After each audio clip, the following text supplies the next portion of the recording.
Aquest darrer Sant Jordi, l'Esplai Santaca va realitzar una venda solidària de roses personalitzades a domicili, els beneficis de la qual anaven destinats íntegrament a Càritas. La iniciativa va ser tot un èxit, aconseguint guanyar la xifra de 438 euros.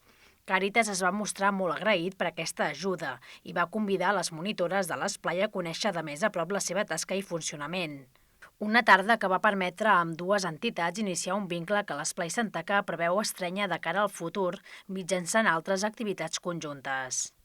Hem vingut avui per veure una mica com funcionava Càritas, perquè realment hem fet aquest donatiu, però no havíem tingut mai cap mena de relació així estreta. I ens ha agradat molt, hem vingut 4 persones a l'esplai i ha estat bastant divertit, o sigui, ha estat veure com funciona, com treballen, conèixer una mica més l'entitat i ens ha agradat molt i a veure si a partir d'ara podem establir una mica més de vincle i de relació.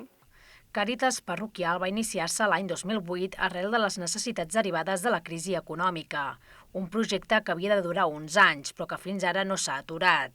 Actualment, amb la pandèmia, s'ha accentuat el número de famílies que requereixen aquesta ajuda. Les voluntàries preparen caixes mensuals amb aliments i productes de la llar pel prop de 30 famílies apuntades. La pandèmia, però, també ha tret el millor del poble, ja que, com explicaven les voluntàries de Càritas, ha sigut més solidari que mai i s'han rebut nombroses donacions tant econòmiques com d'aliments. De fet, des de l'entitat han aprofitat per enviar un missatge d'agraïment a tots els que han ajudat aquests darrers mesos.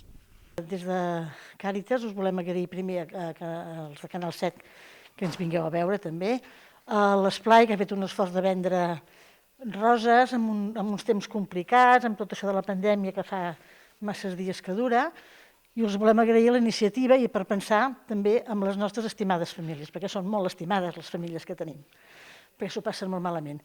Doncs totes les entitats, particulars, tothom que ha col·laborat amb la campanya de Nadal, col·legis, les escoles, els instituts, tot, moltíssimes gràcies, perquè ha sigut un donatiu i un esforç per part dels mestres i alumnes doncs molt fort. I nosaltres també no parem, ja ho veieu. Càritas du una tasca molt necessària i admirable, però que sustenta gràcies a les donacions, les quals es poden realitzar a través del número que es troba tant a l'anuari com a la revista Ronçana.